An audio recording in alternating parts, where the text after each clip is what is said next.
نہ امریکی غلام پاکستانی حکومت سے ہوگا. تم آزادی پر، تم رائے پر پہرے نہیں بٹھا سکتے ہو. خوف نکال دیں. یہ لوگ چاہتے ہیں کہ یہ خوف پیدا کریں. میں پوچھنا چاہتا ہوں حکومت سے، ایف آئی اے کے پاس کتنے سینکڑوں کی تعداد میں ایکسپرٹ موجود ہیں.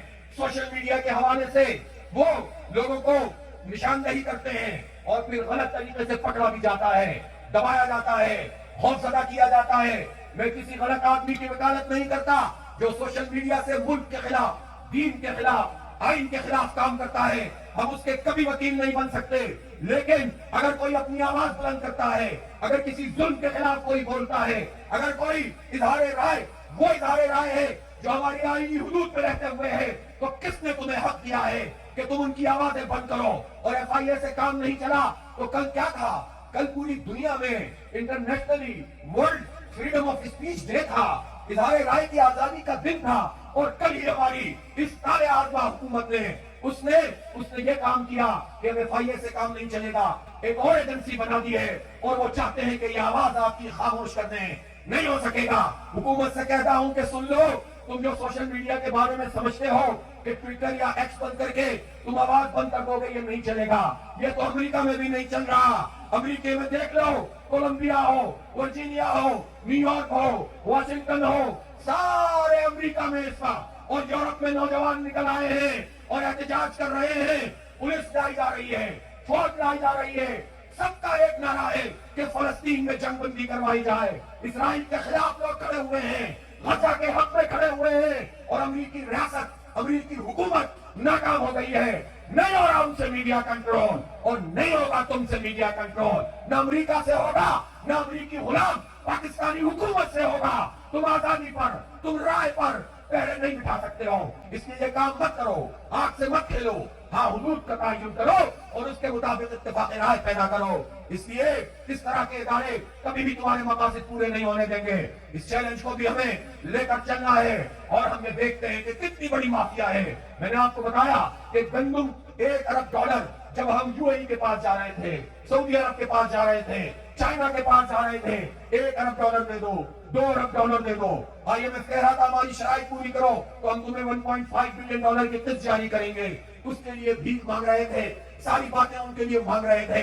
لیکن اتنا بڑا فراڈ کہ اسی دوران تم نے $1 بلین اس ملک سے روانہ کر دیا اور خوب لوٹ مار کی ہے. یہ نہیں چلے گا. اب کاکڑ صاحب اگر حنیف عباسی صاحب کو کچھ کہتے ہیں یا حنیف عباسی صاحب کاکڑ صاحب کو کچھ کہتے ہیں تو دونوں سچ کہتے ہیں. ان دونوں میں کوئی فرق نہیں ہے. میں نے کہا تھا کہ پی ڈی ایم کی ایکسٹینشن کیئر ٹیکر گورنمنٹ کی، کیئر ٹیکر گورنمنٹ کی ایکسٹینشن پی ڈی ایم 2 کی حکومت ہے.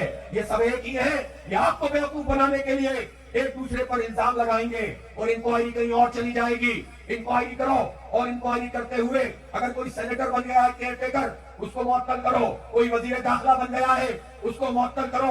بتاؤ کس نے پرمیشن دی، کس نے سمری بنائی، کس نے امپورٹرز کے ساتھ ساز باز کی.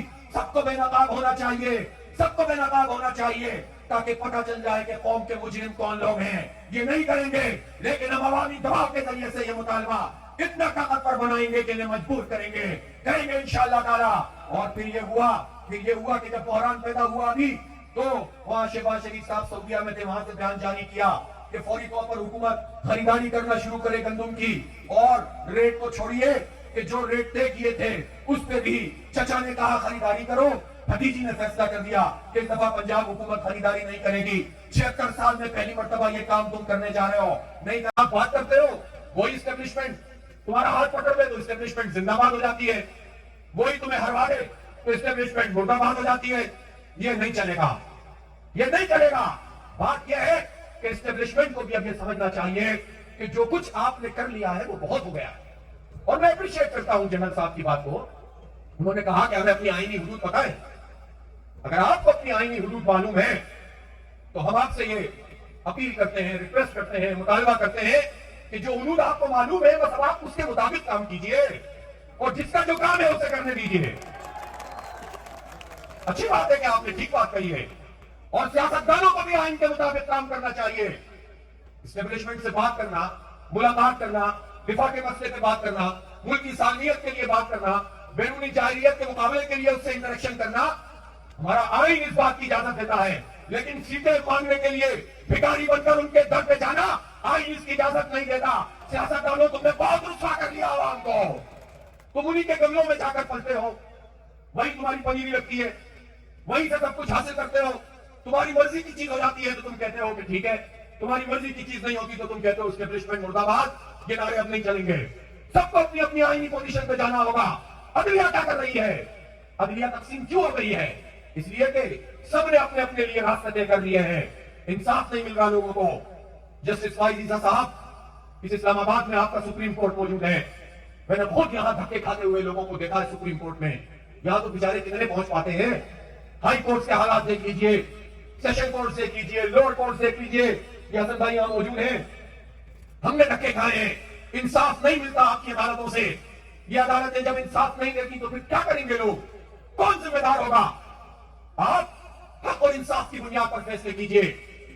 آپ نے کہا کہ وزیر اعظم سے جب ذوالفقار علی بھٹو صاحب کو پھانسی دی گئی, ان کا کیس آپ نے چلایا, لیکن آپ نے یہ نہیں پوچھا کہ جو بے نظیر کو قتل کیا گیا تھا یہاں پر, اور اس کے بعد 5 سال تک زرداری صاحب صدر رہے تھے, مسلسل حکومتوں میں موجود ہیں اور اب دوبارہ صدر بن گئے, آپ نے ان سے نہیں پوچھا کہ ان کے قتل کے مقدمے کا کیا ہوا؟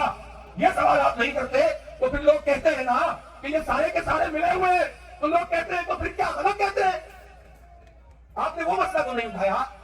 اور اس وقت جو جمہوریت پہ شخور مارا گیا, اس وقت جو فارم 45 کی بے توقیفی کی گئی, عوام کے مینڈیٹ پہ قبضہ کیا گیا, اس سے بڑھ کر کوئی المیہ ہو سکتا ہے ملک کے لیے؟ تو ہونا تو یہ چاہیے تھا کہ جو بھی آپ نے طریقہ وضع کیا ہے, کہ آپ نے کہا کہ 100 ووٹوں اکیلے نہیں لیں گے, لیکن آپ نے طریقہ کار طے کیا ہے نا, آپ اس کے مطابق ایکشن لیجیے. آپ اس پر تو کیا ایکشن لیں گے جو کیسز موجود ہیں؟ اب جو کیس موجود ہے کہ جس میں ریزرو سیٹیں, خواتین کی نشستیں بانٹ دی گئی ہیں اور لوگوں نے قبول بھی کر لی ہیں, تو کم از کم اس کیس کا تو جلدی فیصلہ کیجیے. کہیں آپ اس کا انتظار تو نہیں کر رہے کہ اگر یہ فیصلہ کر دیا اور اگر یہ تقسیم درست ہو گئی تو آپ کی ایکسٹینشن نہیں ہو سکے گی, اور آپ کی عمر بڑھنے, سروس کی جو عمر بڑھانی ہے ججوں کی, وہ فیصلہ نہیں ہو سکے گا. تو اگر آپ ایسا سوچ رہے ہیں تو بہت غلط سوچ رہے ہیں. آپ کو قانون کے مطابق سوچنا چاہیے, آپ کو عدل اور انصاف فراہم کرنا چاہیے. آپ کو تو یہ چاہیے جسٹس صاحب کہ آپ ایک جوڈیشل کمیشن بنائیں اور لوگوں سے کہیں کہ فارم 45 لاؤ اور پھر جمہوریت کو بحال کر دیں. ہمیشہ کے لیے تاریخ میں آپ امر ہو جائیں گے. آپ اپنے لیے فیصلہ کر لیجئے کہ آپ کو ایکسٹینشن کی خیرات چاہیے یا پاکستان کے لیے ایک روشن مثال قائم کر کے جمہوریت کے لیے ایک مینار بننا ہے. فیصلہ تیرے ہاتھوں میں ہے, دل یا شکم. یہ جسٹس صاحب آپ کیجئے. لیکن افسوس کی بات ہے یہ کروڑوں انسانوں کا مسئلہ ہے. غریب بیچارے پہلے ہی مقروض ہیں اور ان کے ساتھ تم یہ سلوک کر رہے ہو. ان کو سبسیڈائز, یہ ہمیشہ سبسیڈی ہوتی ہے.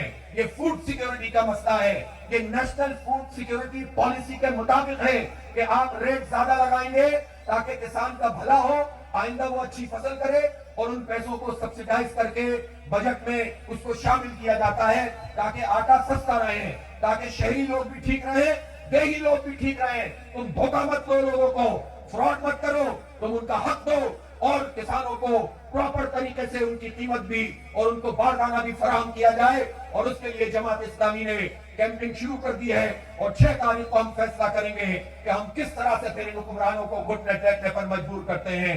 کروڑوں کسانوں کا مسئلہ ہے.